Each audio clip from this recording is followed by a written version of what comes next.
Nevermore, the death of an icon. A story in one part. Amidst the shadows of history, a haunting mystery shrouds the departure of a tortured soul, much like the mysteries that danced through the tales he spun. As the riddles of his own life echo through time, a haunting refrain lingers: nevermore.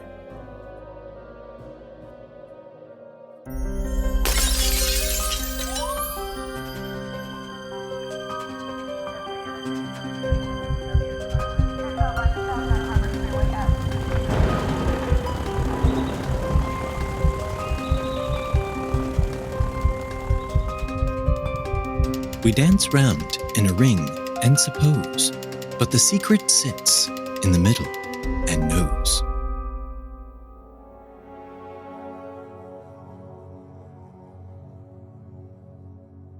Ryan's Tavern in Baltimore had witnessed a bustling day, with a constant influx of men arriving to cast their votes in the current election cycle.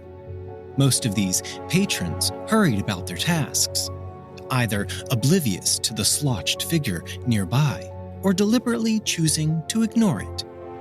Given that this polling place was also a saloon, it was conceivable that many assumed the man was simply an unfortunate casualty of excess revelry from the previous night.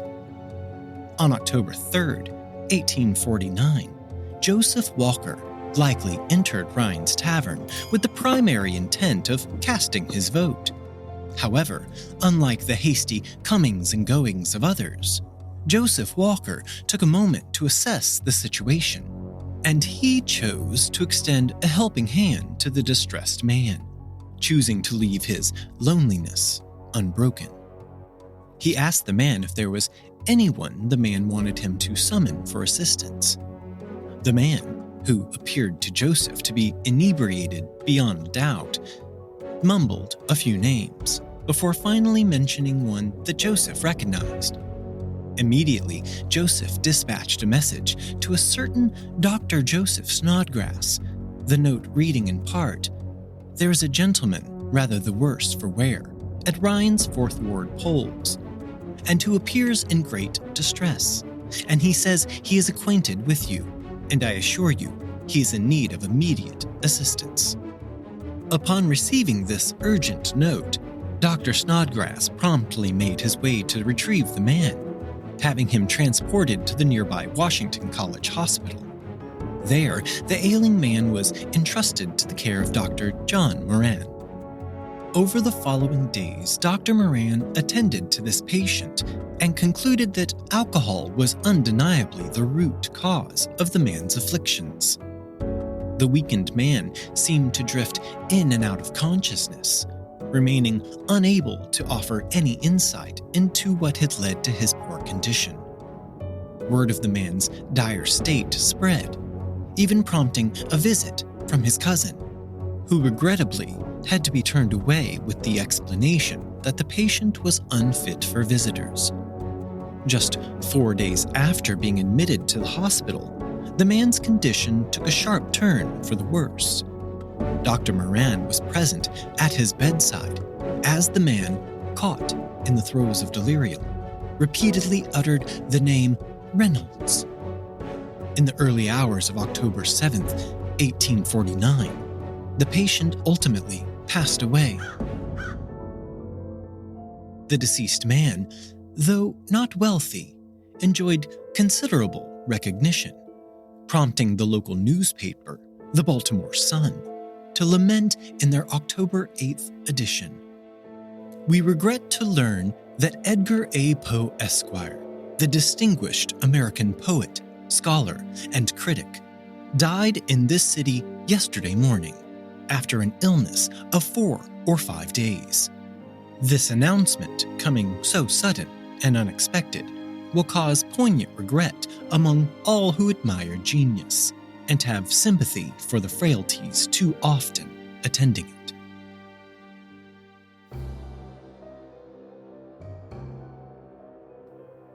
At the age of 40, the maestro of macabre literature and the pioneer of the detective mystery, had passed away. Poe's demise elicited sorrow from many, yet Dr. Moran's verdict, attributing his death to alcoholism, was widely accepted. This had been a fact known to anyone even remotely acquainted with the literary genius. Nonetheless, in a manner befitting Poe's own penchant for mystery, subtle rumors started surfacing up and down the eastern seaboard, suggesting that the architect of countless grisly literary deaths might have met his own end by someone else's hand.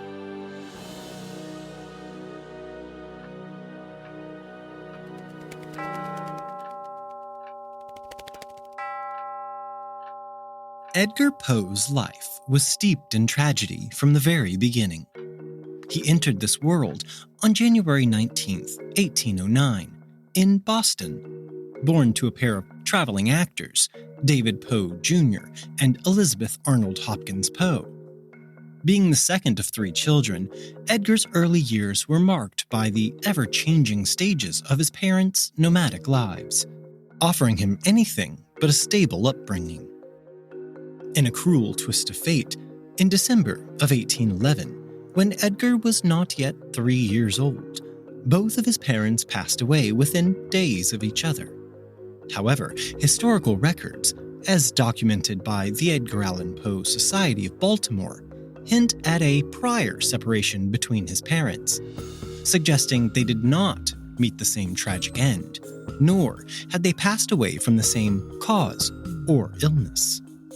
In fact, as evidence of their separation, the Society points to a notice in the July 1811 Norfolk Herald, issued months prior to Poe's mother's passing, appealing for support for Miss Poe, who was described as left alone, the only support of herself and several small children. This would be the first in a series of women who would leave a poignant imprint on Poe's life, all sharing the unfortunate fate of passing away after Edgar had formed deep attachments to them. After Edgar's mother succumbed to tuberculosis, Edgar and his siblings found themselves orphaned and separated. His older brother Henry went to live with their grandparents in Baltimore, while Edgar and his sister Rosalie were taken in by different families in Richmond, Virginia. Edgar found a new home with John Allan and his wife Frances. The Allans, childless themselves, did not formally adopt Edgar, but they raised him as their own. When Edgar was baptized, he even took on Allan as his middle name, completing the name we all know and adore to this day, Edgar Allan Poe. Specific details of Poe's life with the Allans remain somewhat elusive. Poe's own correspondence often presents conflicting accounts of his upbringing, particularly concerning his relationship with his foster father, John. Most indications, however, suggest that Poe held a deep affection for Frances, while his relationship with John was characterized by periods of friendliness interspersed with occasional tension. John, mindful of Edgar's future, ensured he received a proper education, and as John's wealth expanded over time, Edgar enjoyed increasing privileges.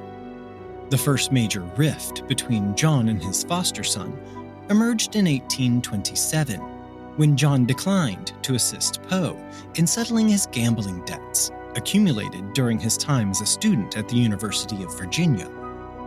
Subsequently, perhaps as a means to turn over a new leaf, Poe enlisted in the Army and eventually rose to the rank of Sergeant Major. In 1829, duty called him back to Richmond, this time for the somber occasion of his foster mother Frances's burial, the second beloved woman to depart from Poe's life, leaving him in a state of grief. John Allan entered into a new marriage the following year, and despite providing him with 3 sons, his new wife failed to replace Frances in Edgar's heart. The new Miss Allen harbored no fondness for Edgar either. In March of 1834, when news reached Poe that John was gravely ill, he hurried to his foster father's bedside, only to be met with resistance from the second Miss Allen, who sought to block his entry. Poe pushed past her, desperate to see his ailing adoptive father, only to be confronted by an enraged John Allen, who cursed at Edgar and demanded that he leave immediately. After John's passing, Poe discovered that the man who had raised him, and whom he had affectionately addressed as Pa, had altered his will, erasing all mentions of Edgar. Following a period of sorrow and resentment, Poe gained perspective and wrote to a friend after John's demise. I looked forward to the inheritance of a large fortune, and was in receipt of an annuity sufficient for my support by a gentleman who always treated me with the affection of a father. But a second marriage on his part, and I dare say many follies on my own, at length ended in a quarrel between us.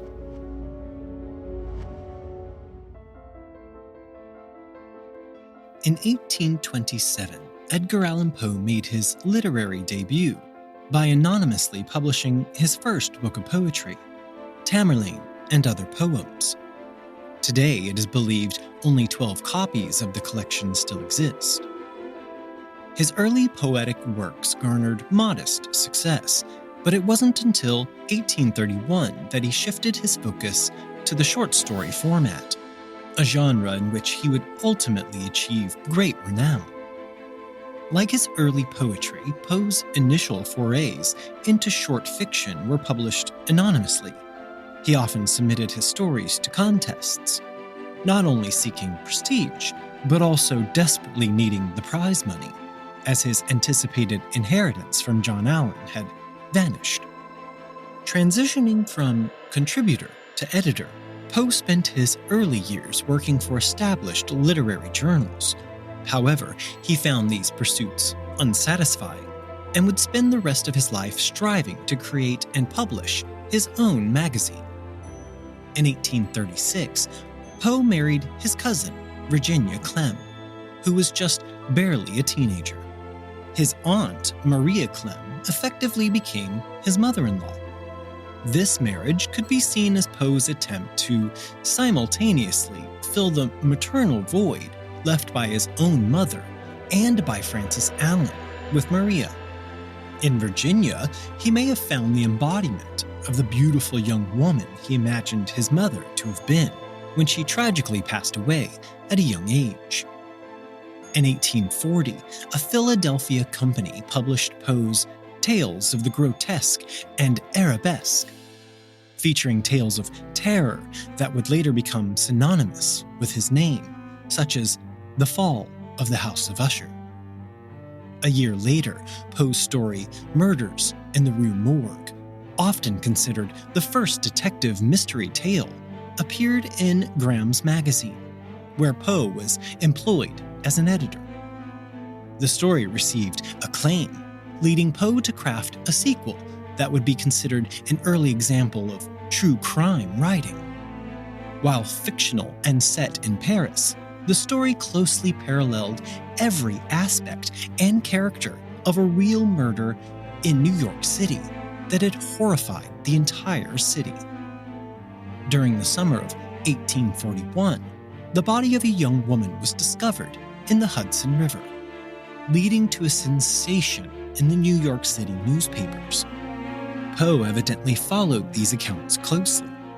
His story, The Mystery of Marie Roget, featuring his fictional detective, Auguste Dupont, featured the facts of the Mary Rogers murder and, through Dupont, Poe's own solution to the crime. Throughout the early 1840s, Poe continued to write, barely scraping by on his earnings and supporting his young wife, Virginia, and her mother, Maria Clem. He gained recognition within literary circles, but struggled to convert his fame into financial security. Virginia sadly contracted tuberculosis, and she passed away in early 1847, plunging Poe into a deep depression as another cherished young woman left him grieving. Spiritualist and author Mary Gove visited the Poe household during Virginia's final days and described the scene, with Virginia wrapped in her husband's coat, a tortoiseshell cat curled up on her chest, providing her with her only source of warmth. The theme of death, particularly the loss of women dear to him, became a recurring motif in Poe's works. He once wrote, "The death of a beautiful woman is unquestionably the most poetical topic in the world." Despite these emotional and professional setbacks, Poe persisted in his dream of establishing his own magazine. Critics have suggested that his abrupt courtship of a wealthy widow in late 1848 was a calculated move to secure funding for his magazine, rather than a genuine romantic interest. The engagement was ultimately called off, some say during a violent altercation between a heavily intoxicated Poe and his frightened prospective bride. As Poe entered his final year, it would be marked by both moments of joy and deep mysteries. In the summer of 1849, Edgar Allan Poe found himself once again striving to raise funds for the launch of his literary journal. This time, he embarked on a series of lectures that showcased not only his poetry and fiction, but also his critiques and analyses of other literary works. His lecture circuit brought him back to Richmond in mid-July, where he apparently rekindled a romance with a childhood sweetheart, Elmira Shelton. Their engagement was met with enthusiasm, and they began making plans for an October wedding. In late August, perhaps at Elmira's request, Poe joined the Sons of Temperance, taking a pledge of abstinence from alcohol. In the following month, he wrote affectionately to Maria Clemm, who he continued to support financially, expressing his deep feelings for Elmira. "I think Elmira loves me more devotedly than anyone I ever knew, and I cannot help loving her in return. I may get married before I start on my next trip, but there is no telling. The papers here are praising my lectures to death, and I have been received everywhere with enthusiasm." As the autumn of 1849 began, Poe was in high spirits. He was sober, receiving acclaim for his lecture tour, and engaged to marry his childhood love. On September 27, 1849, he departed from Richmond, likely believing that his troubles were behind him and that he would soon reap the rewards of his hard work. Friends who saw him off that day reported that he was in good spirits, promising to return to Richmond very soon. Poe's apparent happiness during this time makes the subsequent events all the more perplexing and inexplicable. His travel plans dictated that he would leave Richmond on September 27th and arrive in Baltimore the following day to board a train. It is confirmed that he did take the boat to Baltimore, and he did indeed arrive there on September 28th. His itinerary was to continue to Philadelphia for a business appointment, and then proceed to New York City to meet with Maria Clemm. Together, they would travel back to Richmond in preparation for the impending wedding. However, Poe would never make it to his appointment in Philadelphia, and Maria Clemm would never see him alive again. After disembarking from the boat in Baltimore on September 28th, there is no clear record of his activities or movements until October 3rd, when Joseph Walker encountered a man who appeared to be in distress and in need of immediate assistance at Ryan's Tavern in Baltimore. Edgar Allan Poe's final days are shrouded in mystery and controversy. It is widely known that Poe struggled with alcoholism throughout his life, which sometimes led him to periods of abstinence, but also brought about episodes of heavy drinking, particularly during the extended illness of his beloved wife, Virginia. His struggles with alcohol were well documented, including an earlier arrest for public drunkenness. One chilling account from a contemporary, as cited by author Charles Bonner, paints a grim picture of Poe's demise. Edgar A. Poe died in town here at the hospital from the effects of a debauch. Some companion here seduced him to the bottle, and the consequence was fever, delirium, and madness, and in a few days a termination of his sad career in the hospital.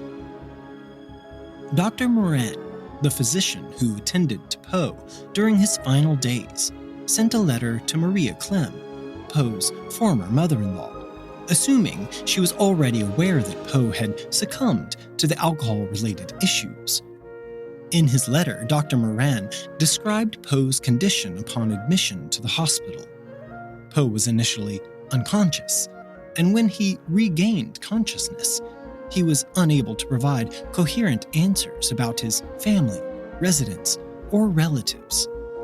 Dr. Moran noted Poe's mention of a wife in Richmond, though this was likely a reference to Elmira Shelton rather than Virginia Poe. Poe's state of inebriation made it difficult to extract meaningful information from him. Dr. Moran did not mention Poe's mysterious utterance of Reynolds on his deathbed, a puzzle that has never been solved. The reference to a trunk mentioned in Dr. Moran's letter adds another layer of intrigue. John Evangelist Walsh's book, Midnight Dreary: The Mysterious Death of Edgar Allan Poe, reported that the trunk was later recovered from a local hotel, but contained no clues about Poe's activities in his final days. Why Poe left his luggage at a Baltimore hotel when he was supposedly just catching a train deepens the mystery. Dr. Moran's remarks about Poe's clothing further complicated the puzzle. You see, the clothing Poe was wearing when he had been discovered by Joseph Walker did not match the clothes he had worn from Richmond. The assumption was that Poe, during a final drinking binge, had either sold his clothing for more liquor, swapped it for someone else's for some inexplicable reason, or, as Dr. Snodgrass theorized, had been robbed of his clothing. Adding to this mystery, some have argued that Poe may have died from complications of an illness. Poe himself had written to Maria Clem in the summer of 1849, expressing his severe illness and even suggesting that he might die soon. A nurse who had attended Virginia Poe during her final illness believed that Poe had some form of brain disease. These illnesses, along with Poe's frail health and weakened state, have led some scholars to propose that they could have contributed to his death in combination with his alcohol consumption. Some even suggested, in 1996, that certain symptoms at the time of his death could indicate he had somehow contracted rabies, a suggestion I myself am more than dubious about. The change in Poe's clothing, however, gave rise to a more sinister theory, that Poe's death was not accidental, but the result of foul play. The theory that Edgar Allan Poe may have fallen victim to a practice known as cooping has been suggested by some to explain his mysterious demise. So let me explain this term. Cooping was an illegal method employed during elections, whereby gangs would forcibly abduct citizens from the streets, confine them in cellars, also known as coops, subject them to threats and abuse, rob them, and ply them with alcohol or drugs until they were stupefied and rendered helpless. These coerced individuals were then brought to polling stations, often multiple times, to vote for a particular candidate, tilting the election results in favor of the desired party. In many instances, victims of this practice were dressed in different clothes each time they were brought to vote, an effort to fool election officials at the polling places. According to accounts from the mid-19th century, cooping was a prevalent and nefarious practice during election seasons. Some proponents of this theory suggest that Poe may have been targeted by one of these gangs. The assumption is that he was abducted, plied with alcohol, possibly robbed, and forced to vote repeatedly. However, the primary intent of cooping was not necessarily to kill, but to manipulate the election. Poe's death, if related to cooping, would have been an unintended consequence of the abuse he had endured. John Walsh, an author who has explored the circumstances of Poe's death, refutes the cooping theory by citing articles from a contemporary Baltimore newspaper. These articles described the October 3rd election as having passed without disturbances at the polls or elsewhere, and the police docket also indicated a lack of significant incidents. Instead, Walsh proposes a different theory, drawing on information provided by Elizabeth Oakes Smith, a 19th century poet who personally knew Poe. According to Smith, Poe had been brutally beaten by an individual seeking to retrieve letters Poe had withheld. This violent attack led to a brain fever, and Poe's friends accompanied him to Baltimore, his native city, where he eventually succumbed to his injuries. Smith's account implies the violence against Poe occurred before he left Richmond for Baltimore. However, Smith's narrative presents its own set of questions and discrepancies. She suggests that Poe was already injured before leaving Richmond. Yet, accounts from those who encountered him the day before his departure paint a different picture of his health and demeanor. Furthermore, the timeline of Poe's movements after reaching Baltimore remain elusive, as he disappeared for several days before his death. Dr. Snodgrass, who had initially attended to Poe at the tavern and later at the hospital, denied Smith's claims of external violence. He asserted that there was no evidence of such abuse on Poe's person, which would have been apparent upon examination. Walsh's theory differs from Smith's theory. He speculates that Poe, having embarked on a journey to Philadelphia for business and then to meet with Elmira Shelton, encountered Elmira's brothers in Philadelphia. These brothers, disapproving of Poe's reputation and intentions toward their sister, confronted him, leading to a violent altercation. In this scenario, the violence inflicted on Poe in Baltimore could have been a consequence of his earlier encounter with Elmira's brothers. The exact circumstances of Poe's death remain an enduring mystery, and theories regarding the events leading to his demise continue to captivate the imagination of scholars and enthusiasts alike. The circumstances surrounding Edgar Allan Poe's death remain one of literature's most enduring mysteries. To this day, the exact cause of his death, the identity of the mysterious Reynolds, and how he spent those 5 lost days from September 28th to October 3rd, 1849, remain unanswered questions. Poe's demise is a subject of speculation and numerous theories. Some believe that his struggles with alcoholism and the possible effects of that disease, such as delirium tremens or shaking frenzy, may have contributed to his death. Others have suggested that he may have suffered from an illness such as rabies, tuberculosis, or a brain-related condition.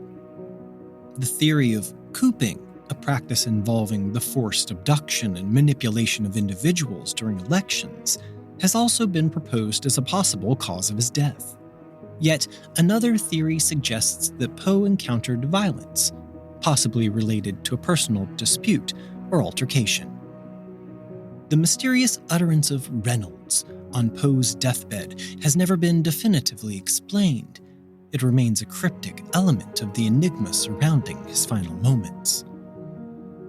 Edgar Allan Poe's fame and influence in the mystery and horror genres have endured long after his death. His works have inspired countless writers, filmmakers, and creators. And the Mystery Writers of America honor his legacy with the Edgar Awards, which recognize outstanding works in the mystery genre. Despite the enduring fascination with Poe's life and death, the circumstances of his passing remain elusive. He was initially buried in an unmarked grave in a Baltimore cemetery shortly after his death, and it was only years later that a marker was placed over his remains, as well as those of his wife, Virginia, and Maria Clem. Another mystery surrounding Poe is the annual visitation to his grave on the night of January 19th. Since 1949, a hooded figure has entered the cemetery, leaving roses and cognac at Poe's tombstone. The significance of the cognac remains uncertain, as it does not feature prominently in Poe's works. The identity of the mysterious visitor has never been revealed, and the tradition has continued with the passing of the torch to others. While scholars, historians, and medical experts have presented various theories about Poe's death, the truth behind these secrets remain to this day. We dance round in a ring and suppose, but the secret sits in the middle and knows.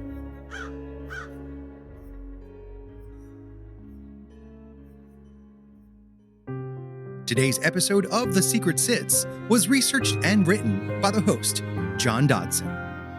All episodes are engineered and mixed by me, Gabriel Dodson.